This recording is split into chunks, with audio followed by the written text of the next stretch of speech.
That's one thing about women, man. Like, women may give you 101 chances to get it right. And every time that they give us a chance, and I hear it as a man, we feel like, oh, she ain't going nowhere. She ain't going nowhere. I can do what I want to do. She gonna always come back around to me. But on that 101st time, once a woman has made up her mind that this is it, I'm gone. Like, there is no colder person on this earth than that type of woman. She'll act like the 10 years that y'all just went through never happened at all.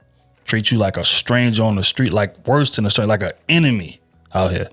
Because like we as men know when we dropping the ball. We know when we messing up. You know what I'm saying? And a lot of times we be just hoping that we can figure it out and get it together before she gets to that breaking point and like, I'm out and I'm gone. But, you know, again, if it's not necessary to get there, and it's not more times than not, like, don't push it. Good day, y'all. What it do? I'm just getting over the flu, so forgive me. Yes, a lot of us have been through these types of relationships, and we are often under the perception that we weren't good enough. We're even told it. And then we have this narrative where they say, oh, men, they eventually change for the woman that they really love, which is total BS. They just find somebody dumb enough that will do things that you wouldn't do. And a lot of the times you initiate the discard, you don't realize it, and just for merely being awake to the game. No, I think most men don't marry the woman that they love first, but it ain't even about who he loves more or less. If he's loving a woman properly, then any woman that he's loved in the past is a non-factor. Because the woman who he's currently loving, she's going to get everything that she needs, and she's going to be the only one in his future. Now, the second implication is that most women who are married today was just there at the right time and place, when I think there are a lot of women today who are married because they was there at the wrong time and the wrong place based on who they married. Because they got a man that was ready for marriage but not ready to be a husband. Meaning he's not loving, protecting, and honoring his wife like a husband should. So that ring on her finger is just an ornament on a situationship that's going to last for the rest of their lives that everybody's going to congratulate because it has the label of marriage. Like, there's a commitment on paper, but ain't no commitment in his heart. But what I do agree with, what I got from it now, was that if a man marries a woman or settles down with a woman, it's not about the woman. It's not about him loving that woman. It was an internal job. It was an internal decision. He decided that. And I think the same thing goes for when a man stops cheating, when a man stops being disrespectful, when a man stops being inconsistent, when he gets off his ass and go get a job so he can not only be a contributor, but possibly even a provider for the household. Whenever that man stops being narcissistic, manipulative, stops acting single, the whole nine. Everything is internal. That's how we men work. We're not triggered externally. Everything is internal. That's why I don't agree when I've heard certain people say that, yeah, a man can change, but he's only going to change for one woman. Ain't got nothing to do with the woman. Like, for instance, if you don't believe me, y'all vouch for this in the comments. Whenever a man cheats on a woman, what do we typically know about the woman that he's cheating with versus the woman that he's cheating on? Typically, the woman that he's cheating with ain't got nothing on the woman that he's cheating on. A man can have a 10 out of 10, both outside and inside at home. Got her stuff together, got her own money. She fine, she freaky, she do everything for him, she loyal. And then go out and cheat with the first thing that he see walking. And she look like the first thing that he see walking too. No disrespect. I'm just saying, it ain't about the woman that he cheated with. It ain't about the woman that he cheated on. It's about the man that he is on the inside. It's not going to be pleasant to your ears at all. But ladies, want you lot to understand that it's actually you lot that give us men the meth. You give us the method to play the fuck out of you lot. This has to be said. I'll probably get hate for it. It is what it is. You girls literally tell men, you instruct men on what they need to do to get whatever they want from you. If you tell guys, for example, that in order for you to sleep with them, they need to be in a relationship with you, they're going to cuff you. Don't act shocked, yeah, when you see yourself in a relationship in a week. A nigga just wants to smash something. Bro, like, it's so easy. I want to get you in my bed, and you've told me that in order for that to happen, I need to wife you. What else am I going to do? Then they wife you, and they play you, and they leave you, and then you feel like an idiot. Mate, like, you're a fool. As bad as it sounds, you're a fool. Or you tell guys, I don't give head till the third date. They're just gonna date you 3 times. Like, come on now. So girls, what you have to do, you see the standards that you set for yourself. You keep them in your head. Do not teach a guy how to act to get you. And it's not just sexual. Like, even if you ask you, like, what would it take for me to wife you? Like, what type of guys are you into? Just let him show you what type of guy he is. It's quite simple. Trust me on this, yeah. You see, when you start doing this, it will be a lot harder for guys to play you. The guy didn't have the maddest game or anything. He's not a sweet talker. He just followed your instructions. So do you think men are becoming gold diggers? Yes, men are becoming more gold diggers. I'll tell you why. Because a 50-50 man is a gold digger. It's so insulting because I'm actually saying, can I get the money without you? Without the love or Without marrying you? But I can't, right? No. Okay, so I'll marry you. It is so insulting, right? Yes. So if I say I want to marry you for your looks, it's the same thing. Right. Does not make a marriage. You don't need to be married to love. And if you love someone, you don't need to marry them. So the two are completely separate issues. Love and marriage do not go together like a horse and carriage. So don't marry for love. Marry for another person in your life. And if you have another person in your life, you're going to love them. They're in your life. Same thing is true with marriage. Doesn't mean a partner. So you can't marry. The misconceptions in marriage is, I will get married and you will make my life better. Wrong attitude. We will get married and I will make your life better. That's what I really want to do. I don't want to use you to improve myself. I want to do for you what makes your life better, easier, more meaningful. Women are pressured and told to marry when they're young because when women get older, they learn more about men. And the more that a woman knows about a man, the more she learns about men, the less likely it is that she's going to want to be with a man. I didn't love my wife when we got married. I loved the idea of a wife, and it's embarrassing to admit that. I married her for what she could bring to me, how she could improve my life. I say this with full love for men, but the reality is that men are draining by default. That the default assumption that you need to make for a man in your life is that he is not the source. In fact, he is draining. He is draining by default. He is going to drain your time, your energy, your compassion, and your love. He is going to drain your beauty and your youth and all the resources that you have. Men are draining by default. Even the best men I know are tremendous amounts of labor and tremendous amounts of risk. That just having a man in your life is going to bring you more labor. It's going to be your domestic labor, your emotional labor, your spiritual labor, because as women, we are the source, which means that we are giving by default.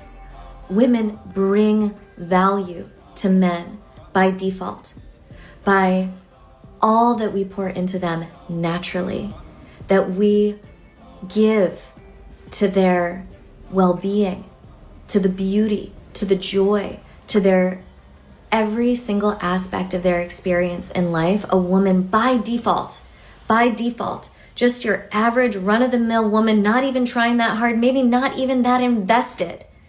By default, the default setting of woman is to bring value. Just you hugging a man, just you paying attention and listening to a man, just you caring for a man, let alone all the things that I'm sure you probably are so thoughtful and so considerate and so generous and so giving and spend so much time coaching him and counseling him and loving him and lifting him up. All these things by default without even trying, we do. Not to mention, you're going to be making his health better, his house better. You're going to be introducing him to your friends. You're going to be giving him fun, amazing things to be doing on the holidays. You might be giving him children so he's not alone in his old age. You're going to be amplifying his status in the eyes of his coworkers, his colleagues, other women. He is touch-starved. He is lonely. No one is paying attention to him except you. Because you are doing these things, he has that in his life, and that is so valuable, and men are draining by default. They are going to take your time, your energy, your love. And the way that they counterbalance this is if a man starts pouring back into you by appreciating you as the source. That is how this is balanced, is a man who recognizes that you are the source and pours into you, sees you, loves you, uplifts you, appreciates you. And that is the only way that this value exchange is made right and true and honest, is by him recognizing you as the source, appreciating you for everything that you're doing, and honoring that sacred exchange. And when you are assessing a man in your life, do not close your eyes to this value exchange and really assess reality. Who's it serving more, men or women? Now, men. Because I was thinking, if we pressed a button and the marriage stats went backwards in time, i.e. more people got married and they gave birth within marriages, would that be better for men or women? It would be better for men. Why? Because being with the kids and kind of with the mum is just right now still an incredibly important way for men to feel needed, connected, involved, etc. Now, that might change, but right now it is pretty clear that they'll do better. And like, if you look at the impact of being married and not married on employment, earnings, health, physical and mental health, life expectancy, huge positive impacts for men, much less so for women. And of course, if you go back, if we went the other way, like you'd say, well, actually women who weren't married were in real trouble economically until recently, right? Women used to be economically dependent on men, but men were emotionally dependent on women. And I think we've really done a lot on the first half of that, and it's kind of revealing the second part, the fact that actually wifeless men, partnerless men, childless men, they don't do so well. In fact, they do terribly.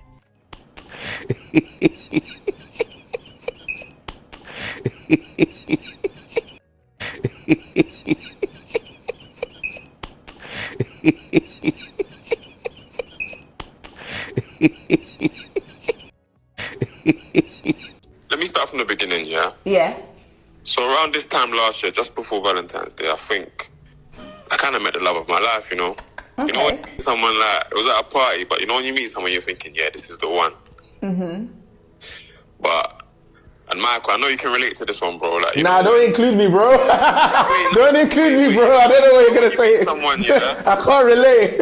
You know when you meet someone, but life's just not what you want it to be, like, you know what I'm saying? Like, I hear it.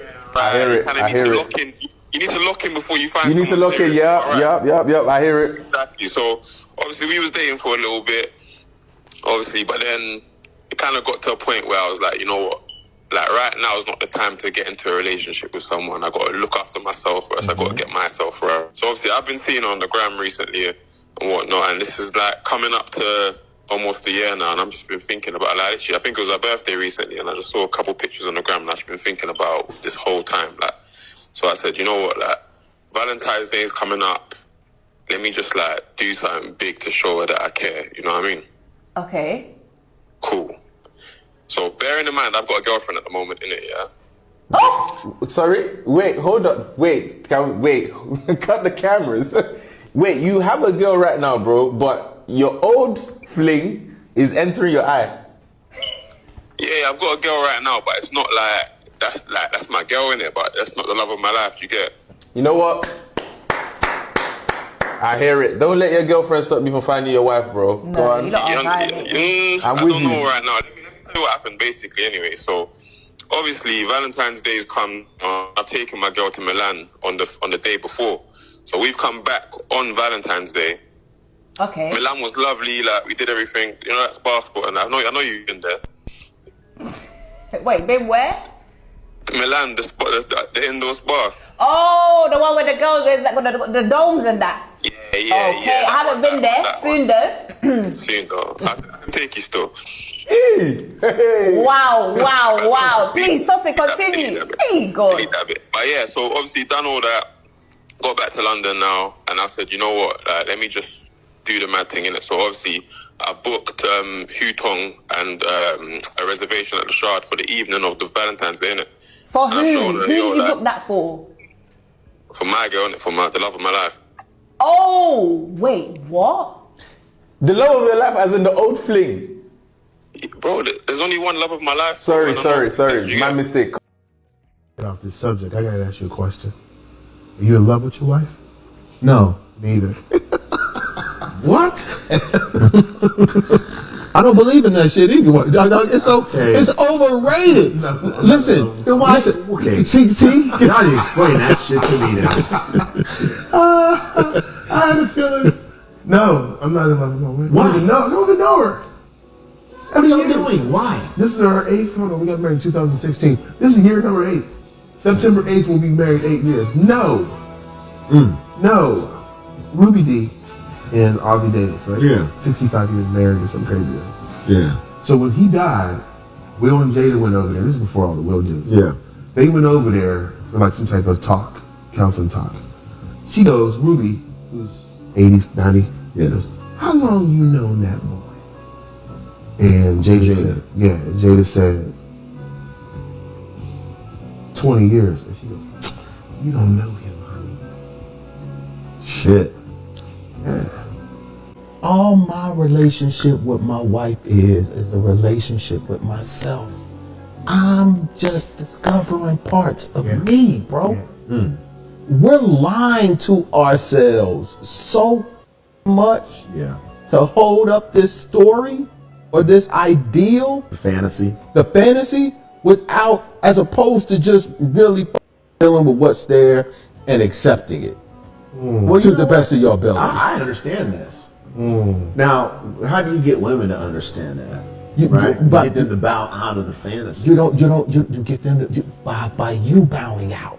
And my wife thinks she's in love with me, probably. It's a buzzword. It's a concept that's been propagated that we have adopted and creates an unrealistic expectation that we look for, and when it's not present, we feel something is wrong. Yeah, we've allowed it to condition ourselves to that concept being. Men's primary focus is not relationships. They are biologically selfish. And they can come in the comments here and deny it until they're blue in the face. But this is the facts. And the quicker you realize this as a woman, the happier you will be in this life. And I don't just mean being out here for survival. No, I mean really decentering men and centering ourselves. Men's primary focus is not relationships. A lot of y'all have a lot of concern about the new supply. The new supply will catch hell. The new supply will be love bombed. The new supply will get the silent treatment. The new supply will be verbally abused and mentally abused. What happens is once the narcissistic person leaves you, or they're forced to leave because of divorce, breakup, they got caught cheating, whatever. Once they leave you, they go get the new supply because their ego is damaged. Their ego is bruised. They are hurt. And so they have to go and find that new person to be a new person to a new person. And so that new person's going to pay into them, going to make them feel good. They're going to feel, excited. Both of them going to be, it's like it's a new thing. Leon is great. Leon is amazing. No, Leon is not great. Leon is not amazing. But she thinks so because everything is new to her, right? I'm coming out of this situation. I got my ego damaged. I got bruised. I'm hurt. I'm mad. I'm pissed off. So let me go and start over. Narcissistic people can start over easily. They detach, run, avoid, escape, and then go to the next person. So what happens is in about 90 days, the narcissistic person is going to burn out because we do a crash and burn, right? Love bombing up. A lot of motivation, a lot of energy trying to impress the new supply, right? With our car, our apartment, our body, our beard, staying well-groomed, smelling good, great sex, all of that. Conversation, eye contact. We start over because we're damaged goods. So we don't want to be damaged good because we have to make people think that we're good. We're great. We're the best thing you've ever had. So we go to the next person. And then after you burn out with her, because he will, I did, there's another third person that's going to come around. Or we may come back to you. So that's a triangulation, right? 3. Girl, but we just be mad that you didn't leave us alone. You keep fucking with me. Leave me alone. If I'm not the one, ghost me. Here's the thing. Remember when Robin Thicke and Paula broke up? What did he do? Wrote that big album, bawling for her, doing the most, till his virgin had to tell him, blood, she ain't coming back. Stop, stop, stop, stop. Yeah? Now, the new woman, what did they do? What did they do? They go and have 10 million children, push them out so they can prove something. Yeah? Because really, you got to live with the fact that that man never really wanted you. Let's be honest. Look at the whole thing with Cardi B and Upset. How many times is this guy going to beg for her back? And in between, cuss her out like, you dirty front girl. But still want to be back with her. Because at the end of the day, all the girls that are running him down only want to have a little bit of essence, juice. What does Chris say? Residual. So they suddenly somehow being with Cardi's husband makes them special. They're just trashy, attention seeking hoes, let's just be honest, you know? And so is your man, let's be honest. And maybe they're evenly matched, I don't know. But these guys will waste your time. Okay, so let's talk on Kim. You got all these reasons to dislike Kim. But God bring back Kim after this trash bag of a wife that, if we remember, was already hanging on the circumference, wanting to be Kim so bad. And there's no length she won't go to be titillating. And all these people say how Kanye is abusive, which he probably might be, but and he's forcing her to do things like expose herself at the award thing. But there's this guy that does he's a body language expert, and he said not no so she's been putting herself in tights naked from way before him, and that in fact she's leading the whole escapade more than you realize. You know how I clocked that she wasn't genuine because she was turning up to the children's events based on the fact that she's a new wife. You see, most people with children, they have to go through a lot of abuse, just for the children. I mean, how much of us are going to go to events and keep bumping into our ex and the new girlfriend who are coming on purpose? Do you know what I'm trying to say to you? And it's good that the court are actually recognizing a lot of this coercive behavior, because some of these trash bag new partners will actually just come along for the ride to assert themselves and their dominance and to abuse the ex, walking around with their doo-doo man and their doo-doo ring while we hide ourselves away. Well, you shoulda, well, you tripping, well, you always, cheating. I look for women that were lesser than a strong woman. Because women that were lesser than a strong woman that I had, and I've always had strong, intelligent, beautiful. When I say beautiful, it was a lot to do with their personality. Hardworking, successful women in my life. I've never been outright dogged out by any woman, but I was dogging them out like I was a sick little, cheesy alley rat. Not even an alley cat, alley rat. But anyway, the cheating is not about what you did or didn't do. It's about their insecurities. I've always looked for women that I could run over. I could say anything I wanted to. I look for women that didn't want to be loved. I look for women that were just like me. I look for women that were just like me. I look for women that were dysfunctional, that like to drink, that like to smoke cigarettes or cigars. And I'm not saying if you smoke cigars or cigarettes that you're a lesser woman, no. But those women are the ones that I had my addictions in common with. When they cheat on you with a prostitute, when they cheat on you with a woman around the corner that has 3 or 4 kids, when they cheat on you with somebody that you know that you're better than, it's because they want to have power and control over that woman that they know that they can be, they can control. All the women that I cheated with were somebody that I would like check them out. I would learn about them. I would understand them. And I knew that they could not handle me. I knew that they weren't going to talk back. I knew that they weren't going to really challenge me. I knew that I could come home at 2, 3 in the morning smelling like Sheila, right? And smelling like Newports, fried chicken grease, and getting the covers without even taking a shower and lay next to her. She ain't gonna say nothing. But a real woman ain't gonna deal with that.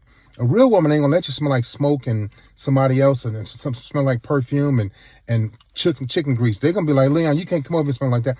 And I've had real women that say, Leon, if you're gonna come over here stinking, you can't come over here. I'd be like, all right, girl, quiet. And I go to the next one that will let me come over there stinking like an alley rat. Okay? So when they cheat, it's nothing to do with you. It was all about my insecurities, that I couldn't handle you, that I couldn't communicate with you, that I couldn't treat you like you wanted to be treated, right? That I didn't understand your strong ways. I didn't understand your spirituality. I didn't want your spirituality. So I went to the people that were just like me, little dusty, crunchy alley cats. Had the time of day to next to your sleeping wife.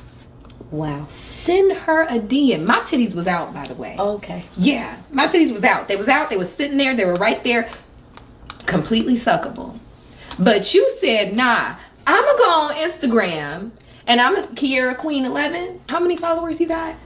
2 million. 2 million. And it is closer to 3 now. It was 2.7 last time I checked. Oh, yeah. You've been keeping up with it? Okay. Congratulations. Thank you. Congratulations. Thank you so I mean, 2 million people are in love with this woman, and you, sir, thought, Yeah. I'm going to tell Kiara Queen 11 with her 2.7 million followers that I want to suck them titties.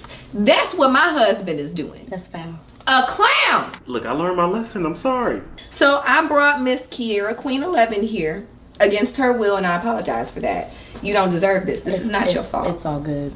Say you gonna do something, do it. Keep your fucking word. That's being a man, bro. Second, what you say and what you do don't add up. You ain't a man, bro. Period. Why you saying you gonna do it then if you ain't gonna do it? Your babies ain't gonna eat tonight because you too much of a pussy? Huh?